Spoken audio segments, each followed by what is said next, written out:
Thank you, Mr. Deora, and thank you, Mr. Sengupta, for giving us a very fresh and a different perspective to the topic. Well, continuing with the flavor of politics and more so with political leaders, we'd like to go ahead and move into our next conversation. And this one is very aptly and beautifully titled as The Poet Prime Minister, discussing the Vajpayee Legacy. Now, we have with us Mr. Shakti Sinha, who's the Director General of the International Buddhist Confederation, a non-government body. He's also the Honorary Director of the Vadodara-based think tank, the Atal Bihari Institute of Policy Research and International Studies, Maharaja Sayaji Rao University of Baroda, and the Honorary Director of the Delhi School of Public Policy and Governance, established as an institute of eminence by the Delhi University. He's the author of the recently published Vajpayee, The Years That Changed India.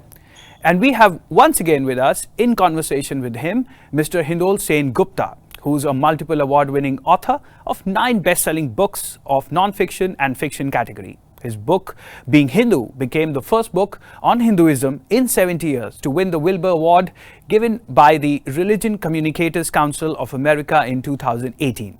He's also a World Economic Forum Young Global Leader and has been a Knight Baggot Fellow at Columbia University. He's the editor-at-large for Fortune India and a Chevening Scholar at the University of Oxford. Another interesting conversation coming your way. Here we go. I'm absolutely delighted to be in conversation with Shakti Sinha once again. In fact, just before the conversation began, Mr. Sinha was telling me how he really comes to my part of the world to, where I work every day. And I just messaged him saying, we must coordinate a lunch, and always very delighted to meet Shakti ji, even though virtually. Brilliant book, first-hand account of having worked with Atal Bihari Vajpayee. I have spoken to Shakti ji before in other platforms about the book, but always delighted to take up an opportunity to discuss Atal Bihari Vajpayee, his legacy, with a man who knew him intimately. Thank you, Shakti ji, for being on this conversation. Thank you, Hindol. Always a pleasure to talk to you and listen to you. And I was just listening to your previous conversation with Milind Deora, again, a very thoughtful person. I think that was a very delightful conversation, something that we really need in India. Building on the theme of the topic today, and for those of you who can see, this is the book that Hindol was just referring to, Vajpayee, The Years That Changed India. I want to begin, Shakti ji, on that note by talking to you a little bit about Atal Bihari Vajpayee's legacy in a sense, building bridges in politics. Right? You mentioned my conversations with Milind, you mentioned centrism. Atal Bihari Vajpayee, in a sense, was a great bridge builder. Right? How did he do it? What was his secret sauce? That's a good one. That's a really good one. He was, in many ways, very different from the run-of-the-mill politician. And instead of telling you theory what happened, I'll just give a specific example. At a time, see, he was running a coalition government at a time. His party had 160 MPs. You needed 271 for a majority. So you relied on other parties. And there was a lot of nitpicking, sniping, going to the media. Mamata Banerjee famously on, off, hot, cold. It was a lot of it. And in the midst of all that, when he was literally on shaky biscuit, and his party told him that this is unfair to you and this and that, and unfair to us and to you, etc. And even the press said that. And he said, no. Take it from the other point of view. It's years of frustration that is driving them. We must listen to them. So instead of getting angry at the outburst at him, which was weakening his position, he was able to take a step forward or step back in that sense, become empathetic, put yourself in the other person's shoes, and then try to understand that. And he did that also with Pakistan, the height of the Kargil war. And we were in conversation with Nawaz Sharif. And there was frustration in India about Nawaz Sharif's failure to control the Pakistani army and how we should not be polite with him. Again, Mr. Vajpayee said, he said, put yourself in Nawaz Sharif's shoes and try to understand the situation. He's not agreeing with the other side. He's not saying whatever they are saying, they are right. No, he says, understand where is it coming from.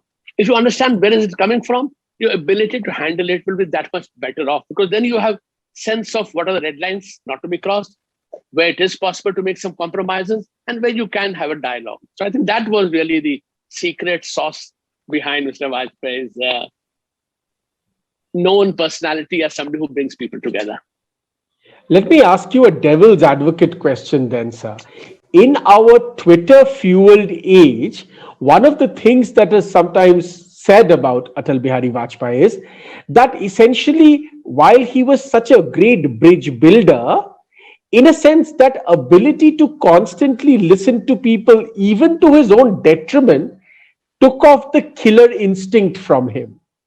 And in a sense, which is why he couldn't drive in a sense, Right. a sort of killer instinct in politics that would have won him that second term, which Right. people, including me, I'm happy to say, Yeah. really believe perhaps he should have got. Right? Yeah, absolutely. So that killer instinct got blunted by this moderation. What do you think about this argument? I think there's a valid point to that argument. I mean, though you said it's a devil's advocate, but I think you have a valid point to it. But there are two sides to the picture. One, yes, it did weaken you in the sense that you're not able to be decisive because you need to carry people with you.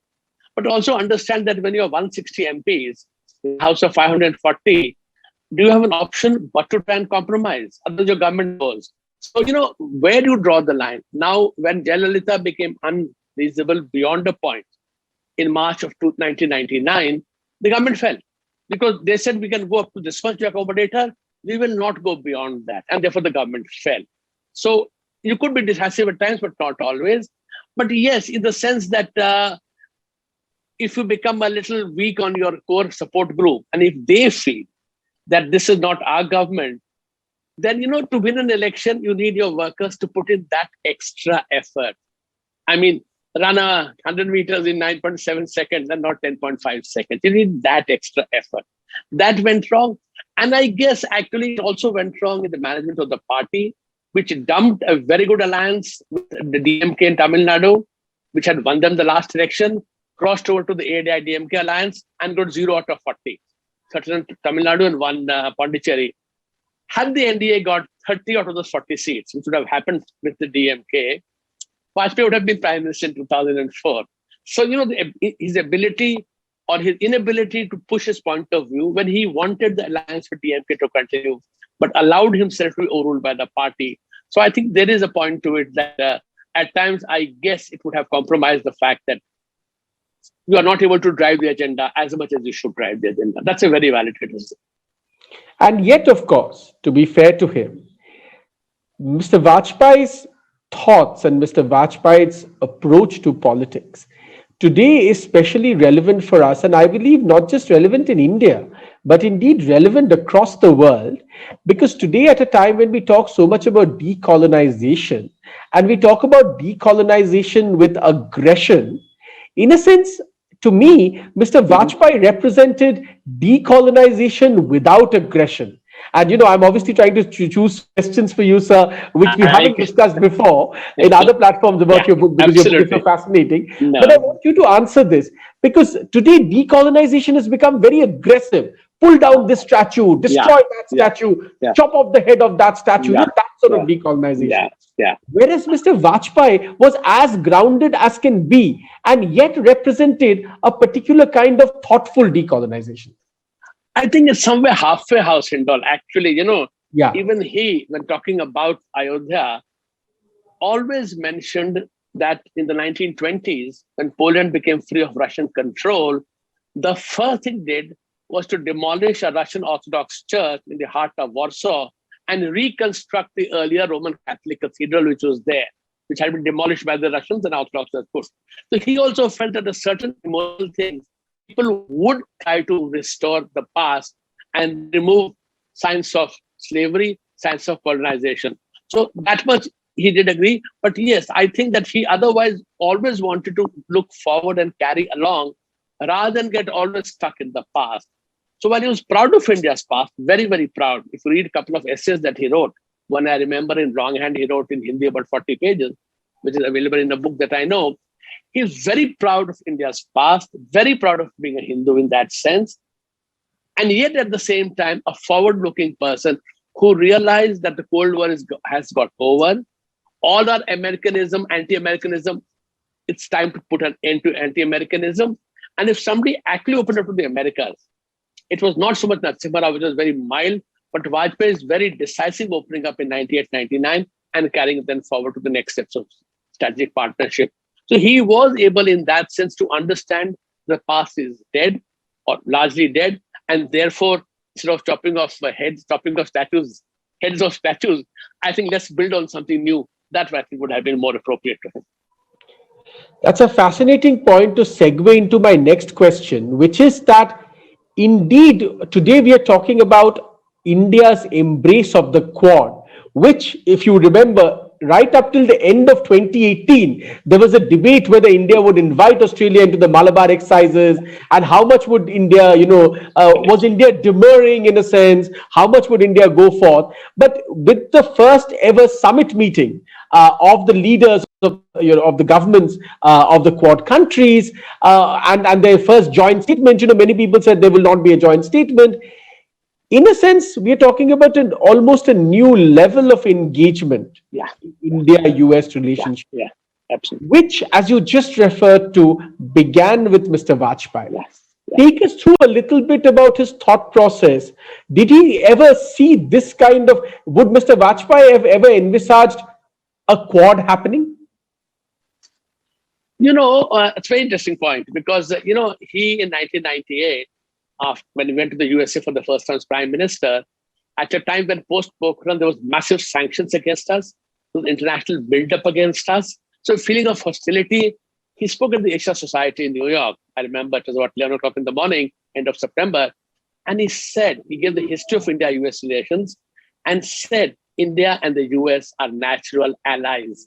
Now, allies is not a word any Indian Prime Minister before or since has used. We were not even, we were dithering on Quad, as you so rightly pointed out. He said that because he saw in the emerging world the fact that India, the USA, and later he did use the word democracy again and again, that there was a role to play for the democratic countries in the world because of their belief in a rule-based order. Now, he was very clear that you cannot isolate China, that India cannot be anti-China, right? And which is why we were dithering on Quad till now. But I guess the Chinese People's Republic of China pushed India beyond a point, which forced India now to take a stand, agree to a Quad summit of the leaders, and issue a joint statement. Something which even their meetings of joint secretaries or foreign ministers had not done so. So in that sense, I think India was nimble now to realize that the time now for choosing is over. It's not I'm making a choice, but if I'm forced to make a choice, I have to make the choice. But yes, Vajpayee was very clear that Japan and Australia are important countries. He went to birth very fond, realizing that Japan and India, two ends, would be able to anchor Asia. So he had that very nebulous kind of an idea, but yes, a very much a pre-Quad idea that these countries would have to work together. I want to talk a little bit about the point that you mentioned in the beginning of your last answer about Atal Bihari Vajpayee's understanding of what we today are referring to as a coalition of democracies. As you know, President Biden has committed in his very first year to bring together, in a sense, a coalition of democracies around the world. And I want to talk to you a little bit about and get you to answer what kind of coalition of democracies was Atal Bihari Vajpayee thinking of in those years? In fact, it's a very specific point we made to him, not as a theoretical question, but in reality, with the Iraq war, where the Americans wanted to set up such a democracy fund, and they did set up a body to promote democracy in the world. Vajpayee instead argued for a UN-led effort on democracy. And India actually contributed money to that UN fund for promoting democracy. So, it was very clear in his mind that the way forward post-Cold War was for countries to become more democratic, which would lead to a better world in that sense. So even though it was not articulated as well as it is being done now, circumstances have changed. I think the idea was very clear that the time for authoritarianism is over. And the more the countries become democratic and respect each other as equals, sovereign equals, the better off the world would be. And therefore, nobody is small, nobody is big. Of course, physically, you're big and small. Economies are big and small. Militaries are big and small. But in a better world, we treat each other with greater dignity, which would come only for democracies, but would not come between an authoritarian states and other countries, as we are seeing right now. Very, very obvious to the world right now. On that point, I want to ask you, a lot of the extremism is today said to be driven by online behavior, social media, constantly. Even my last conversation with Bill, we referred to it, that Yeah, this entire body of technology is yeah, promoting a particular kind of behavior which is yeah, unprecedented in history, right? yeah, And Mr. Vajpayee was also somebody who really promoted the idea of technological interventions and yeah, technology coming into India and India being a leader of technology, right? yeah, I yeah. wonder whether you could take us through Atal Bihari Vajpayee's thoughts on technology and its uses in public life. He himself was not very technologically savvy, but yes, he did believe. In fact, once we were traveling in a car, and my mobile rang, and I had an earphone with a very thin wire. Your wire looks very obvious. This is the pre-pod days, and a thin wire to the phone, and I was talking. When I entered the conversation, he said, "But your phone didn't open. How those days you had to flip the phone open? Motorola, it flipped open."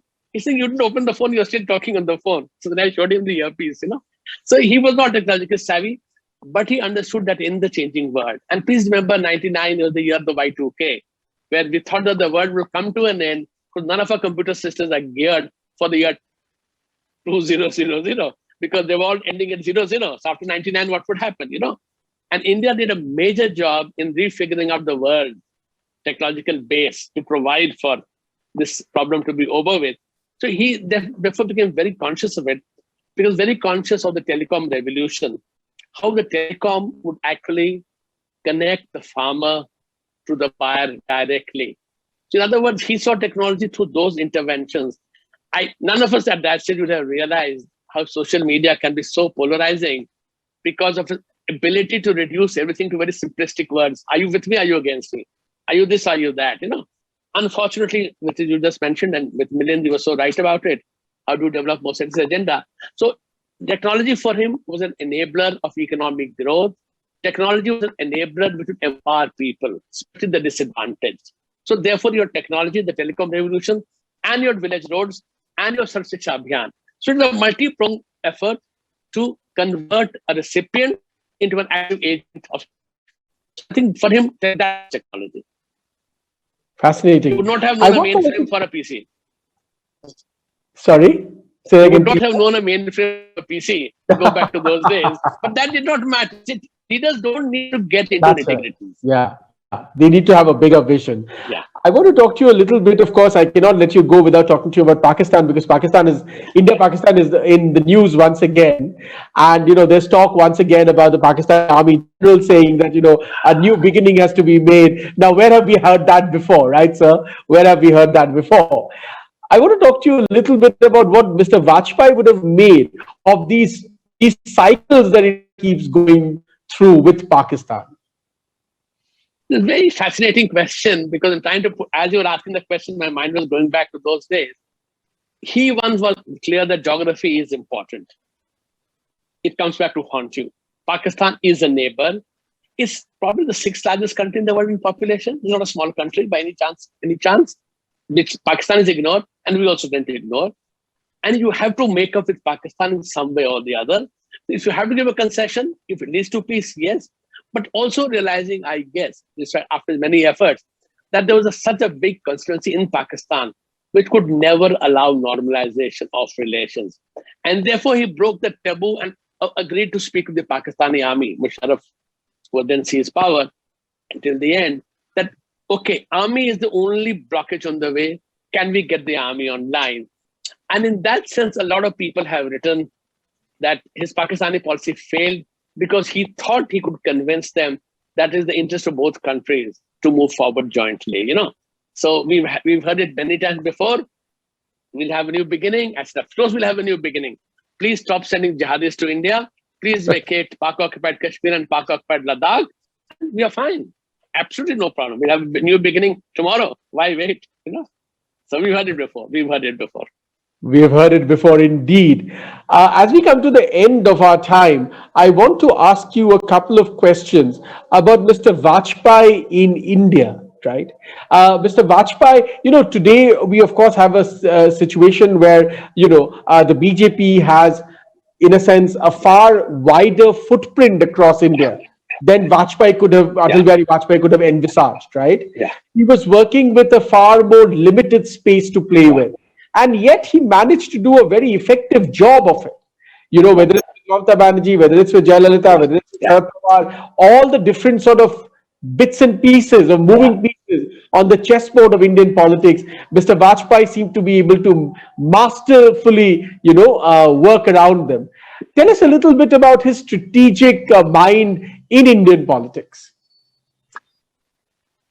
One, of course, is that he did believe, by and large, we have to rectify this bias in our working by removing the pro-leftist bias and bring it. And again, I'm saying, people don't like me saying so. I mean, they're upset with me for saying so. He was very conscious of India's Hindu heritage, but also accepting that India's Hindu heritage meant accepting that we have a very large Muslim population for Indians. They're not foreigners, they're Indians. So in that sense, he realized that we have to need to try and build larger coalitions. He failed in the sense that BJP could never penetrate into the Muslim areas and get enough votes from them. It picked up 5% in the states, but never more than that. And therefore, the second, BJP's footprint was small. I mean, 98, they won the first independent seat in Bengal.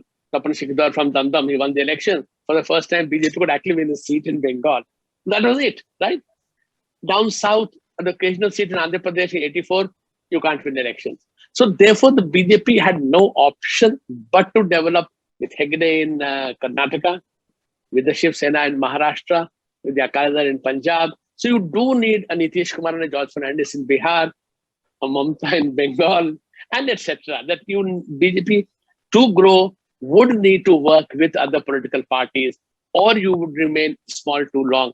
I guess the failure of 1984, when the BJP was dumped by its own workers and its voters, not just its own workers, and reduced to 2 seats, I think really haunted him, haunted the party, and really seared the soul that how can this happen?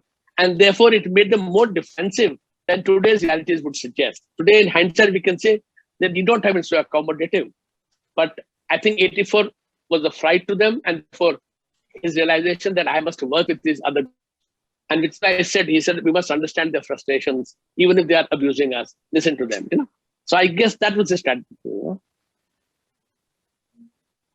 The other thing with Mr. Vajpayee is his role as a parliamentarian. In a sense, he was one of the last of the true parliamentarians, right? A believer in the processes of parliament, right? A believer in the debates of parliament. A man willing to spend hours and hours going through the motions of parliament, right? And in a sense, we perhaps don't see those parliamentarians anymore. No. That was the last generation, in a sense, of parliamentarian. Tell us a little bit about Vajpayee, the parliamentarian. He took parliament very, very seriously. He attended it as much as possible. He's the only prime minister who have ever, Friday is private members, as it is called, where private members move their bills which never get passed, except for one bill which hasn't passed in history. No bill has ever passed in private members' bill. He was there on a Friday when private members' bill was being introduced, and the whole house stood up and clapped. No prime minister ever bothered to come on a Friday to parliament. So he took parliament duty very seriously. His speeches in the parliament, when he had to make important ones, he worked hard at them. He worked really hard. Took material from the parliament library, went to the library and read old debates, such as were discussed. What did XYZ say? What was this person say? There was a very famous CPI leader from Bengal. I'm trying to remember his name. I can't remember his name. Anyway, what did he say on that day? So, the kind of effort he made to understand parliament and processes. And he would do anything but to attend a parliament session. There will be no meetings, nothing. In parliament means in parliament, So he took parliament very seriously, took debates very seriously, always listened to the other side and took notes and responded to those.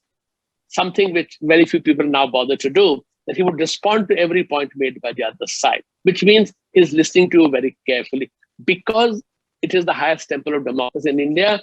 This represents the people of India, So in that sense, we laugh at politics, but I think some politicians realize that politics is very, very essential for a healthy democracy.